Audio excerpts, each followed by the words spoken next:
El posicionamiento de tu marca define qué espacio del mercado ocupas, el hueco donde legítimamente tu negocio se puede erigir como referencia para los consumidores. La marca que les viene a la cabeza cuando tienen un problema concreto, es decir, cuando tienen la necesidad de compra. Pero tu posicionamiento no es solo un espacio sobre el papel ni dentro del mercado. Tu posicionamiento tienes que reclamarlo y tienes que ganarlo. Posicionarse también es tomar partido, es opinar y es aportar. Si estás a favor de algo, estás en contra de otras cosas. Las opiniones te posicionan, tu manera de ser te posiciona, tus valores te posicionan. Si no sabes por qué alguien debe comprarte y por qué debe recordarte, te falta definir el posicionamiento de tu marca. De entre todas las estrategias de posicionamiento que se pueden elegir, hoy conoceremos en profundidad una de las más originales, la que consiste en crear una nueva categoría. Y lo haremos con Pablo Ruiz, CEO de Performance Media, una agencia que ayuda a las empresas a dominar categorías y a desbloquear oportunidades con Dark Social.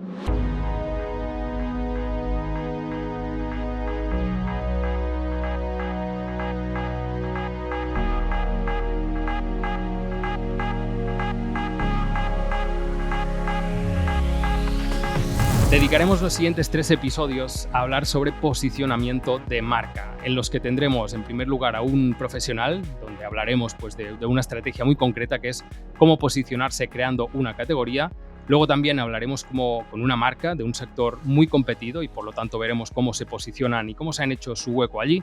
Y luego sacaremos las conclusiones entre yo y Susana, y aportaremos nuestro punto de vista sobre los pasos que debes dar para definir esta estrategia de marca para tu startup y, por lo tanto, para posicionarte. Y en el de hoy, pues que es el primero, hablaremos, como decíamos, de esto, de crear una categoría. Una temática, Susana, muy buenas, ¿qué tal? Hola, Toni Colón. Que nosotros siempre decimos que es capital, ¿no? Porque el posicionamiento nos lo condiciona absolutamente todo. En muchos proyectos nosotros empezamos directamente fijando este posicionamiento en la mayoría y luego es ya a partir del cual, de este posicionamiento, pues casi que creamos el resto de la marca porque es lo que nos pide, ¿no? Aunque mucha gente pues quizás no le da a esta parte de posicionamiento la importancia que debería tener, al menos desde nuestro punto de vista. Totalmente. Yo creo que es un elemento clave en esos pilares que nosotros trabajamos desde la estrategia de marca, pero que creo que si tienes un mal posicionamiento desde el principio, el hueco que quieras ocupar en el mercado es más complicado, ¿no? No vas a lograr esa diferenciación. Así que por eso hemos traído a un experto en la materia y así que estamos deseando escucharlo. Eso es, y él lo presentaremos a través de su bio de LinkedIn. Él Venga. es Pablo Ruiz y dice que es B2B Growth Marketing and Revenue Operations de SaaS, especializado en SaaS, y CEO en Performance Media, que es su empresa. Muy buenas, Pablo, ¿qué tal? ¿Cómo estás? Hola Tony, hola Susana, muy bien, Hola. muchas gracias. Un placer estar aquí, muchísimas gracias por contar conmigo. Tengo muchas ganas de grabar este episodio con vosotros. Muchas gracias, Pablo, por pasarte por aquí. Un placer. El placer es nuestro. Te decíamos antes que escuchamos tu podcast, nos parece súper interesante todo lo que vas comentando allí y dijimos, oye, ya que vamos a hablar de posicionamiento, ya que vamos a hablar pues de cómo la gente se puede meter en su cabeza pues qué es una marca y tenerla el top of mind, pues vamos a hablar con Pablo porque de esto sabe un montón. Tú normalmente hablas de un concepto en tu podcast que es el Dark Social, de hecho se llama Estrategias de Dark Social. Cuéntanos primero, ¿qué es esto del Dark Social? Así vamos abriendo boca también sobre el tema que vamos a hablar. Vale, genial. Pues mira, el Dark Social son todos aquellos lugares no atribuibles que incluyen redes sociales, mensajes a través de herramientas profesionales como pueden ser Slack o Teams, por ejemplo, y no profesionales como puede ser WhatsApp, por ejemplo, un mensaje directo en LinkedIn, foros, comunidades, influencers B2B. Y en definitiva lo que tienen en común, como decía, es que no son atribuibles. Eso significa que si nosotros desde cualquier herramienta intentáramos traquear qué impacto está teniendo esos contenidos o incluso atribuir un nuevo lead a un contenido, no podríamos hacerlo. Porque, por ejemplo, es imposible hacer tracking de alguien que escucha un podcast B2B, por ejemplo, porque yo siempre hablo de marketing B2B. Mm. Si alguien lee un comentario en LinkedIn o interactúa con alguna publicación sin poner un like, sin poner un comentario, sin dejar rastro, Es muy difícil saber que alguien realmente nos está leyendo. Nosotros hemos visto que el 95% de los leads generados jamás han dado ninguna señal que nosotras podamos atribuir para saber que han estado con nosotros consumiendo todos nuestros contenidos durante mucho tiempo, normalmente de media son unos 6 meses, para al final llegar a una decisión de compra. Entonces, claro, el hecho de que el dark social exista para cualquier marketer tradicional supone todo un reto, porque significa dejar de atribuir cuantitativamente como hasta ahora se estaba haciendo. Y pongo un ejemplo muy evidente. Si yo analizo mis 3 principales fuentes de tráfico en mi página web y en el tráfico del 95% de las páginas web, veremos que los 3 principales resultados, fuentes de tráfico, Sí. según Google Analytics, suelen ser búsqueda directa, bueno, tráfico directo o, búsqueda, organic y social. La conclusión, por tanto, sería invertir más en SEM, en SEO y en social ads. La realidad es que cuando hemos empezado a preguntar a nuestros clientes de dónde vienen, en el caso de mi página web, por ejemplo, sabemos que vienen a través de mis publicaciones en LinkedIn y a través de mi podcast. ¿Qué Ujú. significa eso? Ujú. Las conclusiones a las que llegas, por Claro. medir de forma distinta, son que el dark social tiene un profundo impacto sobre la facturación de mi empresa y de la de todos mis clientes y de los que no son clientes, es decir, sobre Ujú. todo el mundo. Porque una cosa que hemos aprendido es que el dark social es el lugar donde los compradores B2B identifican necesidades y aprenden a resolverlas. Este episodio de este podcast, por ejemplo, cualquier episodio del podcast que hagáis, cualquier publicación en LinkedIn, vais a una universidad, a un evento, a una feria, dais una charla, alguien os escucha, comparte las conclusiones de lo que habéis explicado con un compañero de trabajo. Ese compañero de trabajo le refiere vuestro LinkedIn donde publicáis al director de marketing. El director de marketing que empieza a investigar y os ve en LinkedIn, os ve en vuestro podcast, os ve en cualquier otro lugar en el que estéis y poco a poco va aprendiendo. No toma una decisión de compra, pero el Claro. día de mañana, dentro de 6, 12, 18 meses, puede que se ponga en contacto con vosotros. ¿De dónde Ujú. sale? Del dark social. De todos aquellos lugares no atribuibles donde ha identificado una necesidad y ha aprendido a resolverla para al final ponerse en contacto con vosotros. Y todos esos lugares es lo que nosotros llamamos dark social. Y le damos tanta importancia por lo que acabo de explicar, por el alto impacto que tiene la facturación de cualquier Ujú. empresa, seas consciente o no de que el dark social existe. Sí, Qué sí. interesante. Yo creo que tenemos que, bueno, como vamos a dejar los enlaces en las notas del programa, así a su podcast, yo creo que quien quiera profundizar en este concepto y todo lo que habla Pablo, de cómo trabajar ese dark social, cómo generar demanda, es de verdad que lo recomiendo a todos los que se dirigen al B2B, ¿no? Es muy Ujú. bueno, muy bueno. Sí, sí. Todas estas personas que están como que nos aparecen simplemente en las descargas del podcast y que no, quizás nunca nos mandan un mensaje ni nada, o estas personas que aparecen en esta nueva, relativamente nueva métrica en Twitter, ¿no? De que antes había simplemente comentarios, los likes, y ahora hay también las visualizaciones, que ves un montón de visualizaciones y a veces los comentarios, pues bueno, tampoco son tantos, ¿no? Esta gente silenciosa que de repente un día se despierta y dice, tengo una necesidad, ¿cuál es la persona de la que más he leído, he aprendido en LinkedIn, Twitter o que he escuchado su podcast? Pues esta es a la que voy y le pido pues el presupuesto o le compro directamente. Muy guay, muy guay. Hay un concepto que a nosotros nos gusta definir siempre con el invitado, que es el concepto de marca. ¿Cómo defines este concepto tú, Pablo? Mi punto de vista es que en B2B podemos hablar de dos tipos de marca trabajada desde un punto de vista de marketing. Uno sería reconocimiento de marca y a lo mejor me extiendo un poco por las ramas, ¿eh? Y la otra es relevancia de marca. A mí el reconocimiento de marca no me interesa. No me parece suficiente, me parece un concepto demasiado limitado. Es decir, reconocimiento de marca existe, a ver si estamos de acuerdo, cuando mi marca se distingue de entre las marcas de la competencia por mi mercado, por mi público objetivo. Ujú. Sabemos que Nike, Adidas y Reebok son marcas distintas y las tenemos presentes. Eso es reconocimiento de marca. Y es un ejemplo B2C. Si nos vamos a relevancia de marca, que es lo que realmente me interesa, hablamos ya de una marca que no solamente reconozco de entre la competencia como comprador potencial o comprador, sino que además me aporta valor de algún modo. Y eso en B2B tiene muchísimo sentido. En B2C probablemente también, pero insisto en que no entro. En B2B tiene muchísimo sentido porque cuando realmente consideras que una marca te está aportando valor porque te está enseñando, porque te está hablando de tu problema y te está explicando cómo debes o puedes resolverlo, esa marca ya no solamente la diferencias, sino que la ves relevante.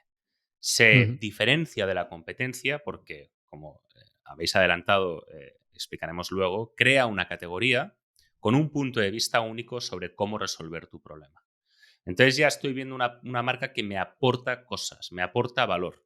Y es una marca que, por tanto, voy a priorizar, se va a posicionar como líder de su categoría en mi top of mind. Y eso veremos luego también cómo puede tener un impacto en la facturación.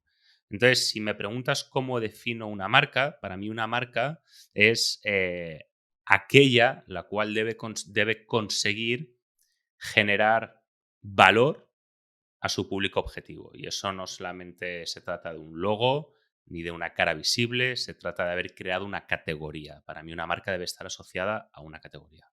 Qué bueno. Ya después vamos a interrogarte bien para sacarte contenido de la categoría. Primero, Ujú. vamos a introducir el concepto de posicionamiento, Pablo, y para ti, ¿cómo definirías el posicionamiento de marca? Es que, a ver, nosotros el posicionamiento de marca no lo trabajamos como tal. Lo que trabajamos es la relevancia de marca. Entonces, no me interesa tanto los valores que pueda transmitir una marca o estrategias de posicionamiento como tal, nosotros no hacemos. Porque nosotros lo que intentamos trabajar, como os digo, son estrategias que tengan impacto sobre la facturación. Y todo Ujú. lo que hacemos, por tanto, está encaminado a tener impactos sobre la facturación mediante la construcción de relevancia de marca. Ujú. Para mí, la relevancia de marca probablemente incluya posicionamiento, pero lo trabajamos desde el punto de vista de la relevancia, de poder Ujú. aportar valor a nuestro público objetivo. Es todo lo que nos interesa, es poder crear un punto de vista único a través del cual podamos aportar valor al mercado, a nuestro público objetivo, porque eso es lo que realmente va a convertir ese 97% del mercado que no está en búsqueda activa de un proveedor, es lo que va a conseguir convertirla el día de mañana en un comprador B2B. Entonces, en un entorno B2B, el posicionamiento para nosotros, por resumir, se circunscribe o, mejor no, no se circunscribe, sino que se incluye dentro de lo que nosotros consideramos como relevancia de marca. Vale. Vale. Pues esta relevancia de marca, ¿vosotros cómo la trabajáis? Teniendo en cuenta que es a lo que vosotros vais. Claro, nosotros partimos de la base de que el comprador B2B del 2023 rechaza las llamadas de venta no solicitadas, lo que quiere es identificar y aprender a resolver sus necesidades por su propia cuenta, lo cual significa que consume contenidos. Y son esos contenidos los que vamos a utilizar para crear esa relevancia de marca, ¿no? Eso significa crear una categoría. Esa relevancia de marca se va a construir, como decía, a través de esos contenidos con los cuales lo que tenemos que hacer es encontrar un equilibrio perfecto entre lo que yo sé que mi público objetivo va a querer escuchar y de lo que yo quiero hablar. Es lo de siempre. Si yo en un contenido solamente hablo de venderte, venderte, venderte, venderte, oye, en la tercera palabra me habrás dejado de prestar Sí, sí. atención. No te interesa porque no te aporto valor, aunque sea en el corto plazo, por gastar un minuto de tu tiempo en entretenerte con algo. Si solamente hablo de tu problema, el problema es que yo no vendo. Estamos de acuerdo, ¿no? Entonces, esos contenidos tienen que encontrar un equilibrio perfecto entre aquello de lo que mi audiencia quiere escuchar, como decía, y de lo que yo quiero hablar. Hablando de los problemas de la audiencia, en este caso, desde mi punto de vista único. Es decir, tenemos que encontrar una estrategia, un punto de vista único que se diferencie el de la competencia. Por ejemplo, yo se podría decir que me dedico al marketing B2B, pero dentro del marketing B2B intento liderar mi propia categoría que es generación de demanda B2B. Esa es mi categoría. Mi objetivo, por tanto, es siempre, hablando de los mismos problemas de los que puedo hablar mi competencia, aportar mi punto de vista único sobre cómo yo lo resuelvo desde mi posición de líder de la categoría. Hablo de mi posición de líder de la categoría porque es a lo que aspiramos, Sí, sí, lógicamente. claro. Ujú. ¿No? Entonces, ¿Cómo se construye esa relevancia de marca? Precisamente mediante esa creación del punto de vista único, encontrando ese equilibrio perfecto entre lo que mi audiencia quiere escuchar y de lo que yo quiero hablar. Y de aquí viene la creación de una categoría. Una categoría no es más que tu punto de vista único. Si queréis, luego os explico cómo construirla y tal y cual. Pero Sí, la sí. idea es que todos esos contenidos que vayan a consumir nuestro público objetivo durante todo su proceso de aprendizaje tienen que estar Ujú. impregnados de nuestro punto de vista único, de nuestra categoría, para que al final creamos audiencias. Esto es una parte muy importante y hay que diferenciar, ¿no? Mercado, público objetivo y audiencia. Una audiencia pertenece a tu público objetivo, como bien sabéis, que se encuentra en distintas etapas de lo que el marketer tradicional ha definido como el funnel, el embudo, que a mi modo de ver Ujú. no existe. Los embudos, como yo digo siempre, son embudos de fantasía, ¿no? Ujú. Entonces, ¿qué hacemos? Precisamente en creación de demanda eso tiene muchísimo interés porque nosotros en generación de demanda lo que nos interesa es crear audiencias que están en proceso o no han identificado la necesidad. Que están en proceso de identificar la necesidad o no han identificado, porque a esas audiencias tenemos muchas más posibilidades de evangelizarlas, ¿no? Si yo te ayudo a ti a identificar la necesidad y te explico cómo debes resolverla, cuando estés en momento de compra, ¿qué pasará? Que evaluarás a mis competidores desde mi punto de vista único. Ojo, no desde el tuyo como comprador, sino desde el Ujú. mío, porque yo te he enseñado a ti. Las probabilidades de que me acabes contratando a ti son literalmente de un 70% superiores cuando evangelizas a la audiencia, cuando creas relevancia de marca. Ujú. Qué bueno. Pero Pablo, claro, tú hablas que en ese proceso vosotros no le dais tanta importancia a los valores, a la definición de la marca en sí, lo que nosotros conocemos el branding, ¿no? Pero Mm, claro, para llegar a tener una relevancia de marca con un contenido de valor y ese contenido transmita realmente no solo un punto de vista único, que nosotros podemos hablar de discurso de marca, ¿no? Tener un posicionamiento claro sobre una temática concreta en tu sector y marcar como ser una nueva oportunidad contra una vieja oportunidad, ¿no? Más o menos es como, oye, yo pienso así respecto al resto, ¿no? Pero incluso ahí, ¿hasta qué punto no es importante que esa marca o esa empresa o esa corporación haya trabajado un discurso mínimo basado en valores, en cómo queremos comunicarnos, en cómo va a ser nuestro tono de marca, en cómo va a ser nuestra voz de marca, nuestra personalidad? Porque si no, claro, no sé hasta qué punto, sin ese reconocimiento previo, esa relevancia puede cojear, ¿no? Sí, sí, no, yo no digo que no sea importante, digo que nosotros no lo trabajamos. No, ya, ya, ya, claro. Sí, te entiendo Igual que no perfectamente. trabajamos en muchísimas otras áreas de una empresa y no Claro, significa que no consideremos que sea importante, ¿eh? O sea, estoy claro. totalmente a favor del posicionamiento de marca. El asunto está en que dentro del servicio que nosotros ofrecemos en Performance Media, el posicionamiento de marca no es algo que trabajemos, porque implica una serie de disciplinas que nosotros en nuestro día a día no trabajamos por nuestra forma de trabajar, porque nosotros al final con nuestros clientes nos posicionamos como una especie de departamento interno de generación de demanda, de forma que damos mucha continuidad al servicio que ofrecemos a Claro, nuestros clientes. Un cliente con nosotros dura mucho tiempo.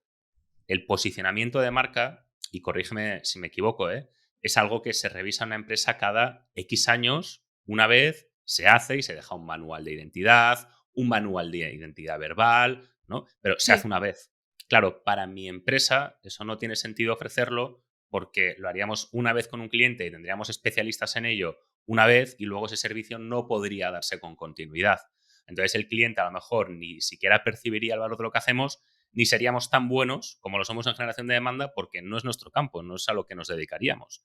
Entonces yo prefiero que si tenemos que hablar de posicionamiento de marca, lo haga pues nuestro cliente, una empresa especialista, que nosotros lógicamente podemos referir y lo que sea, pero oye, el zapatero a sus zapatos.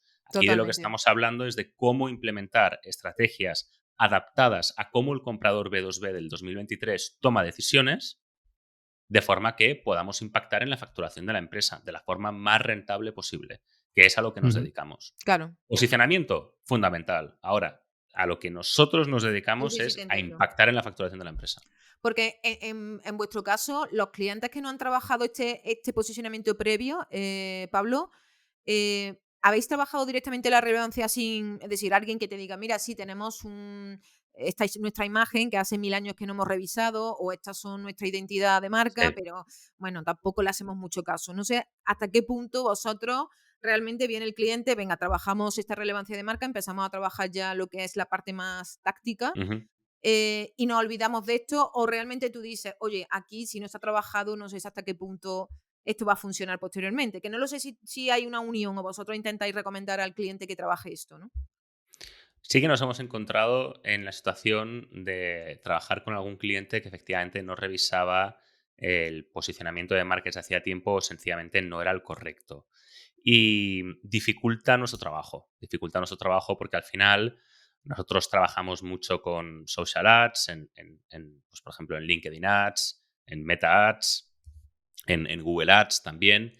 Y, lógicamente esos contenidos que nosotros distribuimos, que nosotros creamos, tienen que tener también una identidad, un buen posicionamiento, que esté bien definido. El no tenerlo hace que nuestro trabajo sea mucho más difícil. Porque nosotros no somos creativos, Claro, no trabajamos la identidad corporativa y claro. eso hace que cuando tienes que hacer un ad o tienes que crear una landing page nueva o tienes que crear un contenido nuevo con una imagen que sea potente, pues lógicamente el impacto no sea el mismo. El impacto no es el Ujú. mismo a las estrategias que nosotros hacemos y también es cierto que luego muy probablemente el público objetivo al que te estás dirigiendo perciba esa falta de posicionamiento y haga que, lógicamente, el retorno que tengas no sea el mismo. Claro. ¿Eh? Sobre todo porque, además, hay algo de lo que me estoy dando cuenta mucho oye, de esto vosotros sois los expertos, pero mi percepción como outsider es que sobre todo en cuanto a identidad corporativa, la tendencia en los últimos años es la de la homogeneización.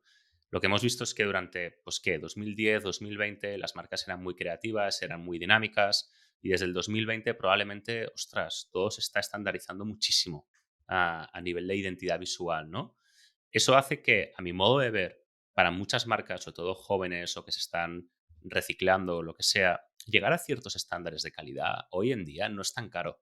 Mm, No es tan caro. Nadie te pide que seas el Da Vinci de la creatividad totalmente. creando una nueva marca. Realmente conseguir ciertos estándares, y no lo digo porque sea el caso de mi empresa, por cierto, em, en ese sentido hay una gran oportunidad porque el nivel creativo de las marcas, a mi modo de ver, está bajando mucho. No sé si es por la situación social actual o por qué, pero cuando comparo logos, por ejemplo, de muchas empresas tecnológicas y sobre todo en el sector tecnológico, que es donde más trabajamos, aunque trabajamos también fuera del sector tecnológico, cada día son más parecidas, cada Sí, día son más homogéneas. Cuando se trata de analizar, oye, una página web cuya UX y cuya UI más o menos funcione, está todo bastante visto. Otra cosa es mucho. que quieras optimizar, quieras hacerlo muy bien y por supuesto ahí nada es fácil, todo es complicado. Pero si quieres cumplir con ciertos estándares de la industria, de forma que el posicionamiento esté, oye, ok, esto, mira, tiene un pase. Pues oye, hay mucho conocimiento, hay mucha base de conocimiento ahí fuera que puedes aprovechar sin necesidad de gastarte una gran fortuna. Lógicamente, como siempre, todo lo que está bien hecho es difícil, es complejo, es un reto, la creatividad es súper importante.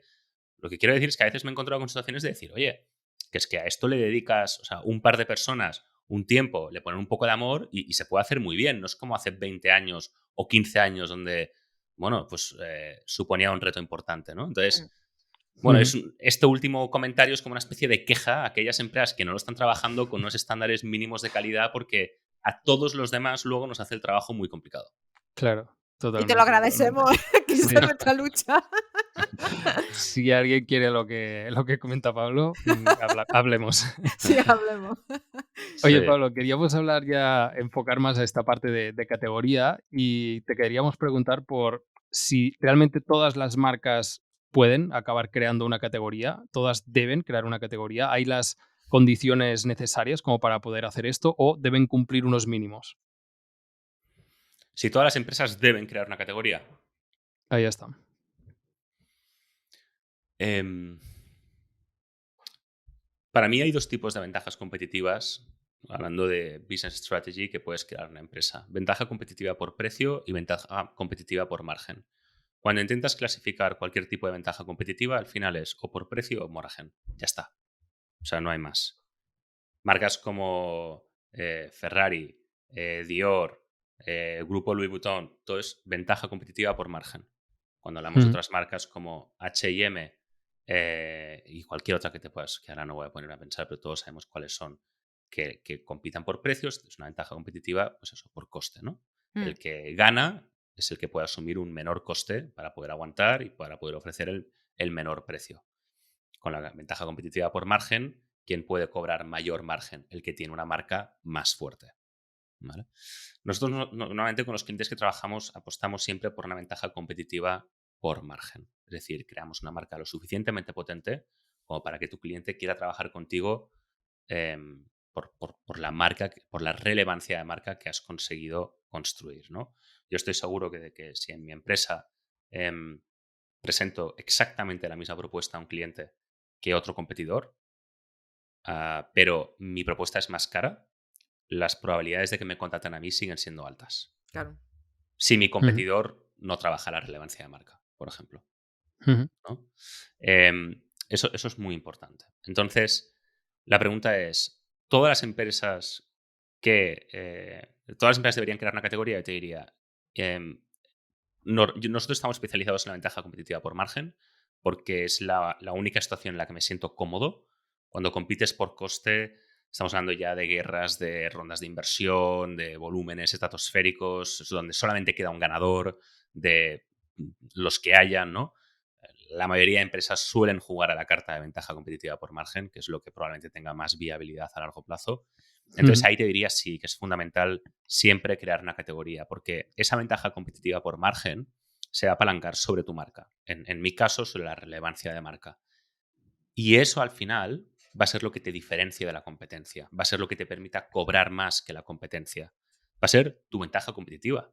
Entonces, a ujú. mi modo de ver, sí, todas las empresas deberían tener una categoría, deberían tener un punto de vista único sobre cómo resuelven un problema, porque eso es lo que se van a apalancar para poder cobrar más.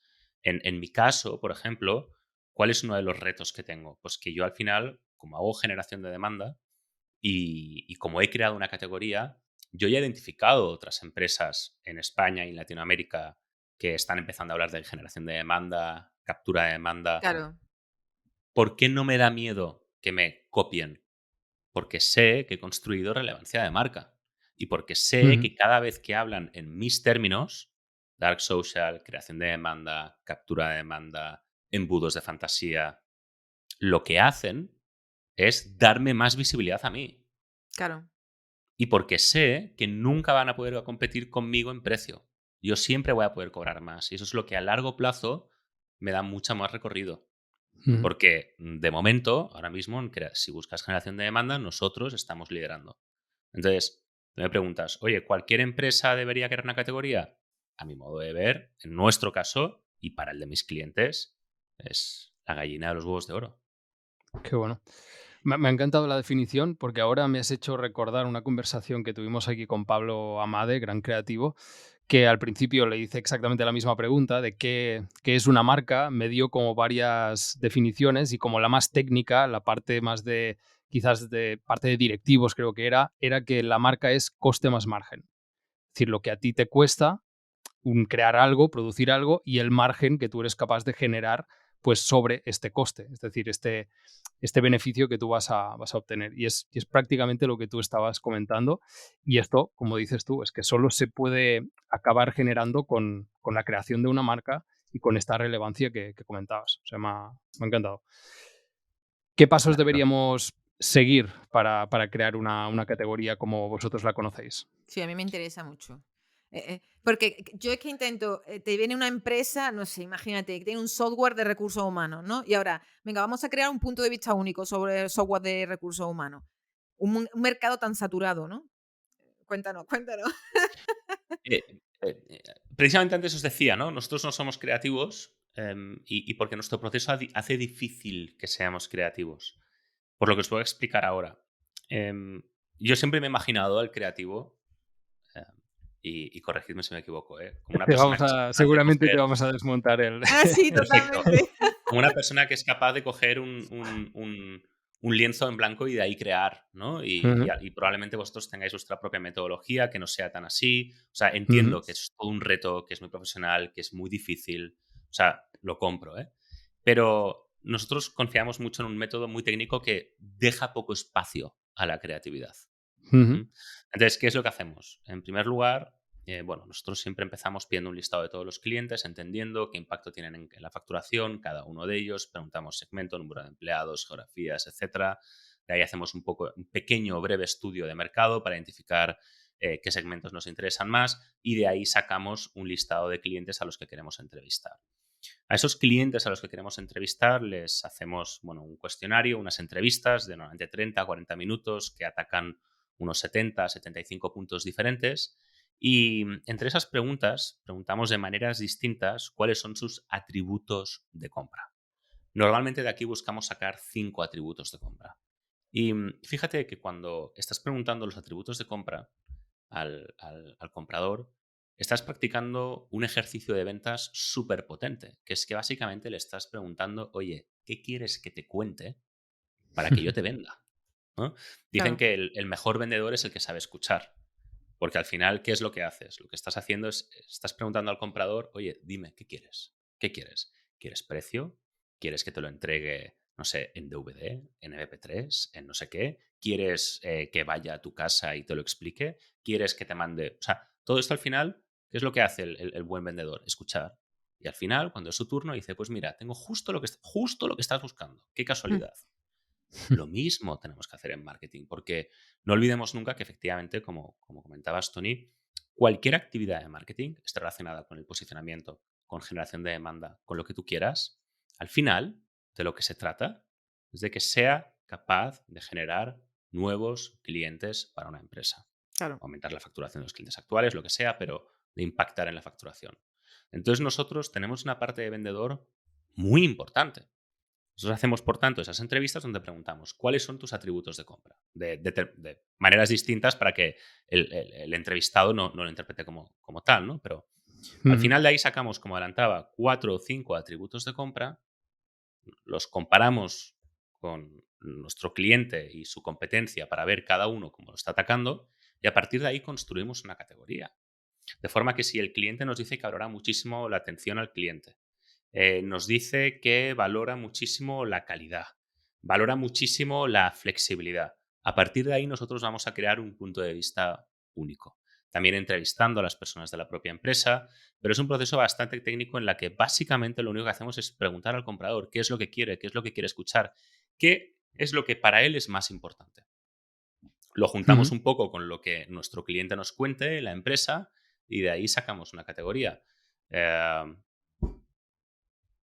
HR Acceleration, People Analytics and Revenue Operations, nuevamente en inglés porque tiene mayor gancho, pero es eso, y no es el nombre, lógicamente, es siempre el punto de vista único, ¿no? Ujú. Intentamos detectar cuál es el problema, qué es lo que más valora, y de ahí sacamos la categoría, pero nos lo dice siempre el comprador. Por Muy eso hay poca interesante. creatividad, porque lo estamos preguntando, oye, ¿qué quieres que te cuente? Ujú. ¿No? Vale. Has hablado de el público, de estas entrevistas a clientes. Has hablado también de una comparativa con este, bueno, posible competencia. ¿Tenéis en cuenta también a la hora de generar este punto de vista único el cómo el equipo, cómo la propia marca ve el mundo? O sea, este punto de vista único realmente, ¿hasta qué punto es ficticio o hasta qué punto es real? Claro, siempre tiene que ser real, porque si no es real, luego esto te va a pasar factura. Es decir, hablamos siempre del Dark Social, lo importante que es. El Dark Social, por cierto, incluye el word to mouth. Entonces, si tú vendes una expectativa que luego no eres capaz de entregar, no vas a generar referidos o vas a generar referencias malas, con lo que la generación de demanda va a dejar de funcionar porque el dark social estará impactando de forma negativa en tu facturación. Entonces, lógicamente, siempre tiene que haber una alineación entre tu punto de vista único y la expectativa que puedas finalmente entregar. Por eso es tan importante la parte que comentaba, cotejar todo con la empresa, preguntar a la empresa y de ahí ver, ¿no?, cuál es el match con los atributos de compra que tiene el comprador. Porque, como digo, es un tema delicado. Efectivamente, siempre tienes que jugar con el, bueno, vamos a ser capaces luego de entregar esto. Y ahí puedes hablar con producto, puedes hablar con quien sea necesario, pero es fundamental. Y Pablo, yo tengo aquí una duda, porque claro, cuando tú le preguntas a un potencial cliente sobre los atributos de marca, puede caer en generalidades, ¿no? Como tú decías, pues mira, sí, yo es que para mí el servicio de atención al cliente es fundamental. Y a lo mejor eso no es un atributo diferenciador, porque el resto de empresas competidoras también a lo mejor están ofreciendo un servicio al cliente potente, ¿no? No Ujú. sé hasta qué punto cuando vosotros esa información que estáis extrayendo del potencial cliente os sirve o tenéis que vosotros aportar algo diferente para lograr esa diferenciación o dar un contenido lo suficientemente interesante, porque a lo mejor caéis en lo que todo el mundo hace, ¿no? Es verdad que lo Correcto. valora el cliente, pero a lo mejor no marca esa diferenciación, ¿no? ¿Cuál es la metodología? Preguntamos atributos de compra, sacamos 5, cotejamos con el equipo de la empresa y preguntamos, ¿no? ¿Qué piensas sobre cada uno de estos aspectos? Vale. Y de ahí sacamos el punto de vista único siempre. La realidad es que, además, el ejercicio en el que descubres los atributos de compra de tu público objetivo es un ejercicio que os puedo garantizar que la mayoría de empresas no han hecho nunca. No, sí, por supuesto, está clarísimo. Es fuerte esto. O sea, a Sí, la gente sí, le sí, puede sorprender, pero es total, así. Nunca me total. ha dicho un cliente. Bueno, es más, lo que siempre me dicen es, bueno, gran parte de esta investigación de mercado ya la hemos hecho, ya la tenemos. Y el primer día, cuando decimos, bueno, necesitamos todo esto, tenemos que Claro, empezar de cero siempre. Siempre. No, ya claro. hemos entrevistado a clientes. Ya, pues mira, este es mi cuestionario de clientes, 75 preguntas. ¿Tienes todas las respuestas? No, bueno, tenemos 3 o 4, tal. Claro, Vale, claro. pues no me interesa saber quién es el buyer persona, que esto está superadísimo. Lo que Mm, me interesa realmente saber es cómo se comporta. ¿Qué es lo que hace desde que Ujú. identifica la necesidad? ¿Por qué identifica la necesidad? ¿Hay algún trigger que haga que realmente quiera comprar ahora? ¿Quién participa en ese proceso de toma de decisión? Es súper completo. Entonces, claro, la mayoría de empresas no han hecho este ejercicio y eso hace que jugar a una estrategia en la que conoces a tu mercado mejor que nadie y te adecúes a las necesidades de tu mercado mejor que nadie, ya solamente esta tontería, que es tan básica, no voy a decir tontería porque nada es fácil en la vida, sí, pero sí, totalmente. esto que debería ser tan básico, nadie lo hace. Ujú. Y al final, cuando hablamos de una ventaja competitiva por margen y probablemente también por precio, por coste, de lo que estamos hablando es de conocer a tu mercado mejor que nadie.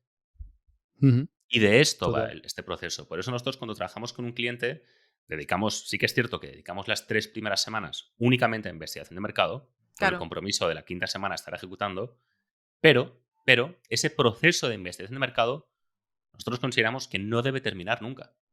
Nunca, debe Ujú. ser continuo. Continuo. Me encanta, me encanta. lo estamos Sí, sí. aplicando nosotros, aunque te parezca extraño, nosotros nuestro proceso creativo empieza por una investigación. Nosotros, todos a Claro, nuestros clientes, siempre es el proceso de investigación. La creatividad claro. está Mm. en base a esa investigación. Después, por supuesto, hay Sí, sí. procesos más creativos que otros, ¿no? Ujú. Pero si no partimos de una investigación previa, no tiene sentido, no podemos trabajar. No, la creatividad quedaría vacía, vamos. Así, Seguro. Claro. Sí, así que sí, por no. eso es tan importante. Y es más, nosotros, para el Mm. caso de nuestro estudio, nos reunimos con startups para entrevistarles realmente qué es lo que estaban buscando para ellos, qué consideraban que era branding, cómo le era útil, y empezamos a deducir muchísimas cosas y ajustar nuestros servicios a partir de esas entrevistas. Entrevistas que seguimos haciendo. Claro, yo, Entonces, yo, Eso es. yo lo único que diría es lo importante también que es entrevistar no solamente al cliente, sino al comprador, es decir, a sus clientes. claro, Ujú. Porque muchas veces nos encontramos con una situación en la que la empresa tiene una percepción del mercado que no es real, según a quién entrevistas. claro. O siéndolo, que es lo más común, dices, bueno, podríamos ser más precisos. A ver, si una empresa no tiene una percepción real del mercado, tiene un grave problema. ¿Vale? Pero muchas veces ese proceso puede ser mejorable, puede ser optimizable. Y ahí probablemente es donde siempre hay margen de mejora. Qué bueno. Y A mí me no, interesa también. insisto, que no quiero entrar como un elefante en una cacharrería, no conozco vuestro proceso, no soy experto.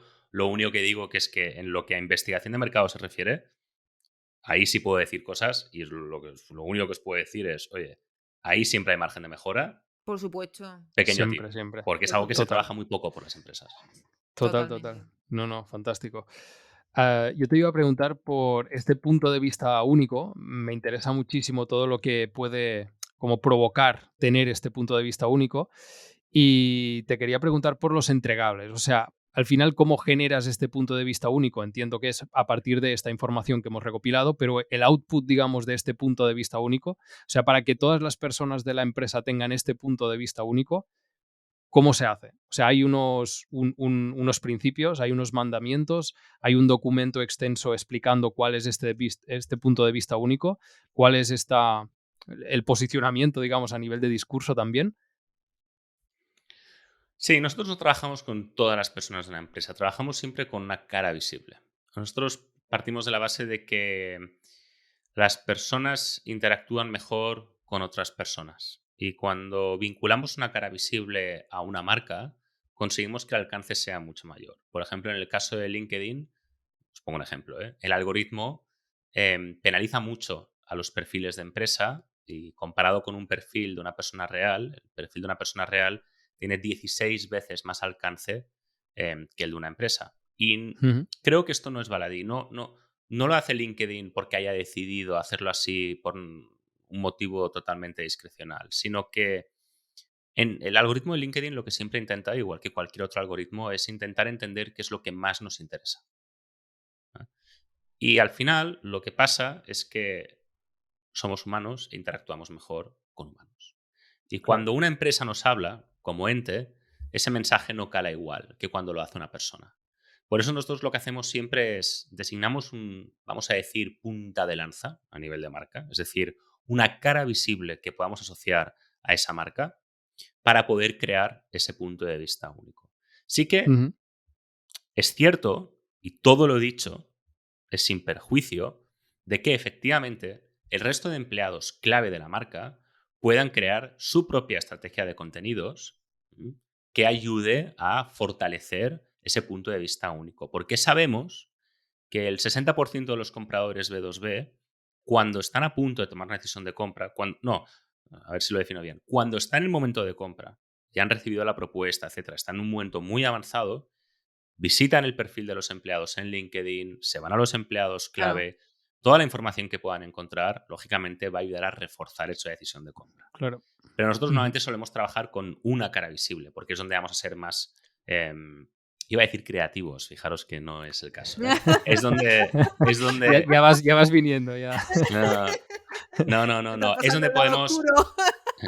no, es donde podemos crear contenidos más fuertes, que realmente aporten más valor al comprador. Ujú. ¿Eh? Pero No claro, tú Sí, podemos al sí. hacerlo final esto por lo que estáis detrás. haciendo es trabajar la marca personal de la persona, ¿no? Más representativa de la empresa, ¿no? Puede ser el fundador, el CEO, un director de marketing, ¿no?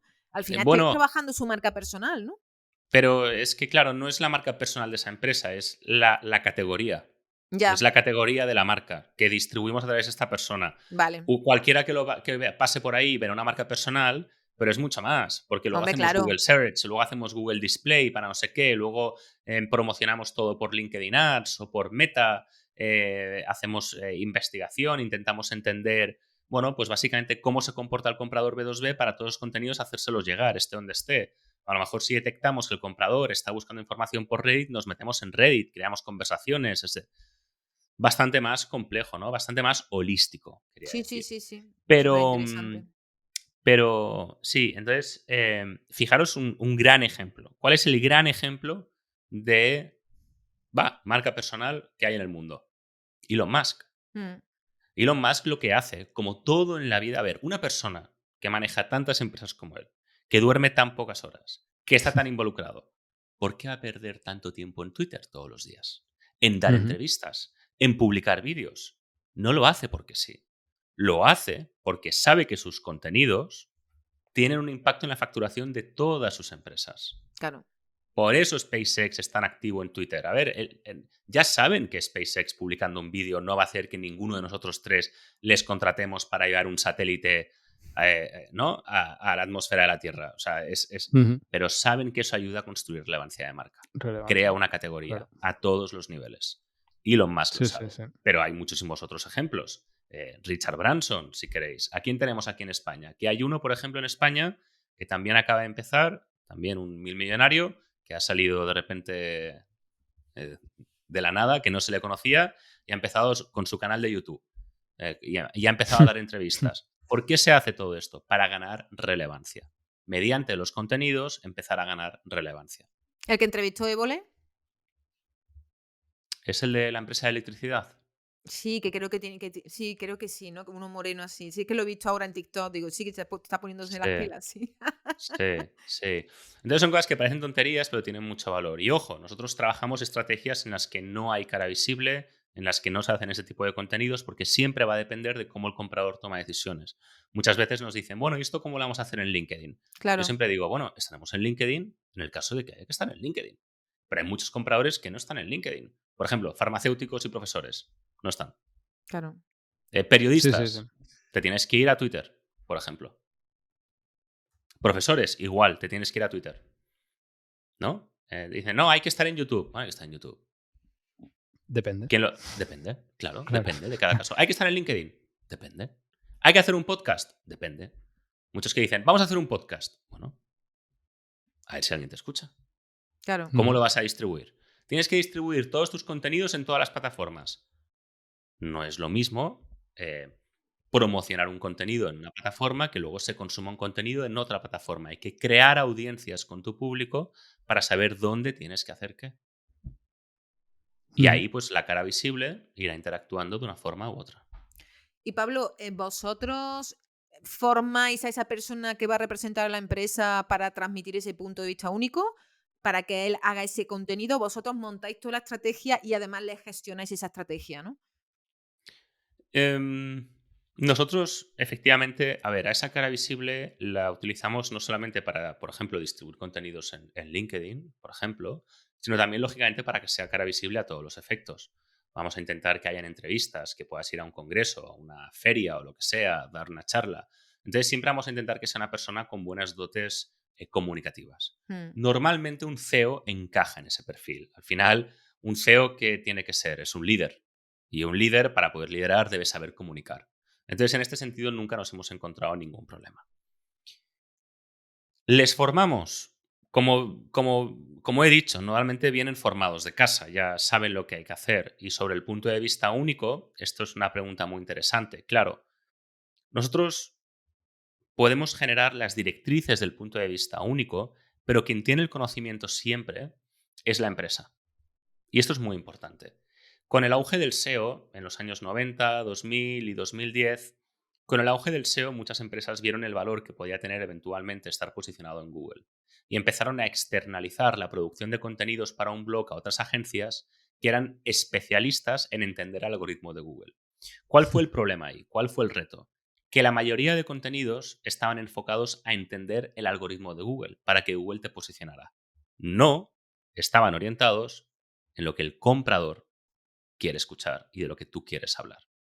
No eran contenidos enfocados en generar impacto en la facturación, eran contenidos enfocados a obtener buen posicionamiento en Google. Ujú. ¿Qué es lo que hace? Que la mayoría de contenidos de blogs, dicho por bueno, muchas empresas con las que nos entrevistamos, y cuando digo muchas, son muchas, no tienen contenidos de valor. claro.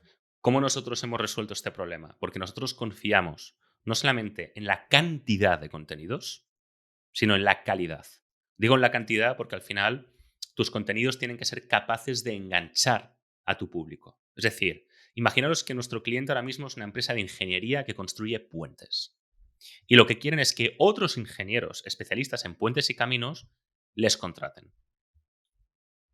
Sobre la cantidad, si este ingeniero, vamos a seguir con el ejemplo, se conecta a LinkedIn todos los días, yo tengo que estar en LinkedIn todos los días para que constantemente aprenda conmigo, para que no se olvide de mí, que cuando llegue el momento de compra me tenga presente. Pero además, esos contenidos deben tener la calidad suficiente. ¿Yo cómo voy a ser capaz de generar un contenido que resuene en un ingeniero de puentes y caminos si el contenido no tiene valor? Claro. Las 6 claves de construir un puente. ¿Qué dices? O sea, no, eso no va a funcionar, no va a resonar. Tengo que crear contenido que realmente tenga valor. ¿Cómo se resuelve este problema? ¿Cómo se aporta valor de verdad? Preguntándole directamente a la empresa. Mira, esta semana quiero hablar de X, Y, Z. ¿Me puedes explicar, por favor, nosotros cómo resolvemos X, Y, Z? Pues sí, mira, sí, ya está. Y en una hora has generado una reunión de contenidos con los que vas a poder trabajar 10, 15, 20 días.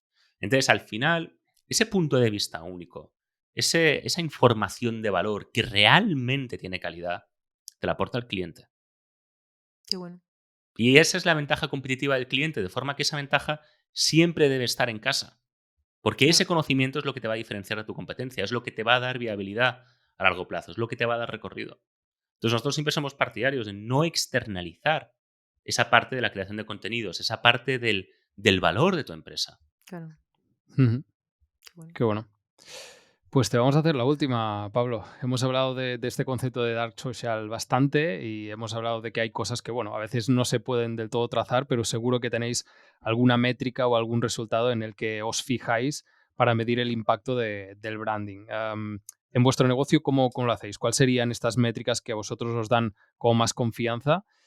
O incluso a nivel de, como decías tú, de relevancia de marca. ¿Cómo medís la relevancia de marca? O si tenéis alguna otra métrica que pueda ser interesante desde el punto de vista de ver que crear una marca tiene su repercusión en negocio también. Tenemos dos tipos de métricas, las de categoría 1 y categoría 2. Las de categoría 1 están muy claras, que es número de oportunidades cualificadas generadas. Ujú. Para nosotros una oportunidad es cualquier lead que provenga de una fuente de generación de leads con una conversión superior al 2% y que se encuentre en una etapa del embudo con una conversión superior al 25%. Por ejemplo, propuesta enviada, donde ya sabes que de cada 4 propuestas aceptan una. Por ejemplo, pues eso sería una oportunidad. Y es muy importante que se valore por oportunidades porque a lo mejor te puedes encontrar en un contexto económico en el que, oye, pues eso, ¿no? El tipo de interés está muy caro, las empresas no están contratando, pues entonces ya probablemente no sea un problema de que las estrategias no funcionen, sino contextual, ¿no? O al revés, lo que sea. Entonces, número de oportunidades generadas, muy importante. Segundo, pipeline velocity. Esta es mi métrica favorita y si me pidieras solamente una, te diría esta. Pipeline velocity te dice básicamente la cantidad de facturación que puede generar, de forma realista, un programa de generación de demanda dentro de un periodo. Se calcula multiplicando oportunidades generadas por tamaño medio del contrato, multiplicado por porcentaje de conversión de lead a cliente, dividido entre ciclo de ventas en días dentro de un periodo, por ejemplo, un trimestre. De esta forma, tú obtienes en euros la capacidad de generar nueva facturación que tiene ese programa.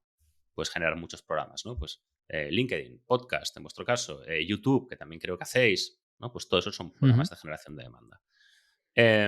Luego, coste de adquisición por cliente y facturación generada.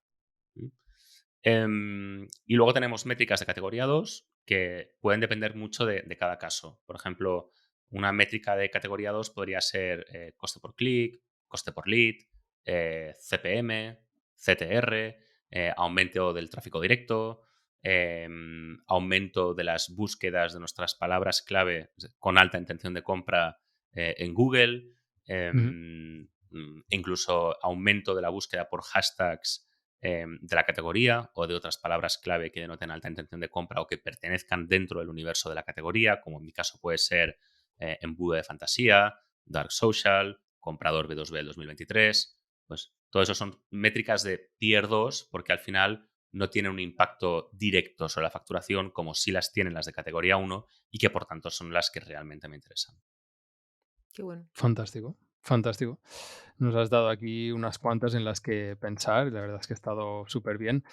Te despediremos ya, Pablo. Muchísimas gracias por tu tiempo. Dejaremos enlace tanto de performancemedia.io como también de el podcast de estrategias de Dark Social, tanto a Spotify como a Apple Podcasts, así la gente pues puede buscar todo esto que tenéis y nada, darte las gracias por venir. Nada, gracias a vosotros. Muchísimas gracias, Susana, Tony. Ha sido un placer. Muy amables, lo he disfrutado mucho y aquí quedo a vuestra disposición. Muchas gracias, Fantástico. Pablo, por todo. Pues nosotros en el siguiente episodio hablaremos ya con una marca en un sector, como decíamos al principio, que tiene muchísima oferta y veremos cómo se han podido crear su hueco a través del posicionamiento de marca. Y si queréis saber algo más de nosotros, pues ya sabéis que nos podéis contactar en puroarde.com.